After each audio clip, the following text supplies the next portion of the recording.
नमस्कार मित्रों, आज शाम का ताज़ा समाचार यह है कि सहारा इंडिया में जितने लोगों का पैसा है वह ब्याज सहित लौटाया जाएगा। यह है सहारा इंडिया। सहारा इंडिया के सुप्रीमो मालिक सुब्रत राय जी ऐलान किए हैं कि जितने भी सहारा इंडिया में निवेशक हैं, जितने भी लोगों का पैसा है वह मिलेगी और ब्याज सहित मिलेगी। सुब्रत राय जी ऐलान किए हैं क्योंकि यह सहारा इंडिया जो केस चल रहा था सरकार से, वह सहारा इंडिया जीत चुकी है। देखिए, निवेशकों को ब्याज सहित मिलेगी उनकी राशि।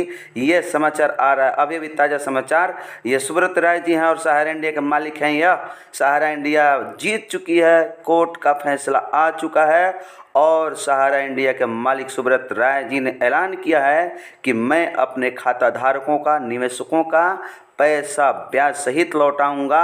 आज का यह ताज़ा समाचार। जो भी सहारा इंडिया में पैसा लगाए हैं, जमा किए हैं, वह निराशा होने की उनकी कोई बात नहीं है। खुशी की बात है कि सहारा इंडिया का पैसा जल्द से जल्द मिलेगा। मित्र, बने रहिए BBC न्यूज़ के साथ। मैं फिर ताज़ा समाचार सुनाऊंगा। जय हिंद, जय भारत।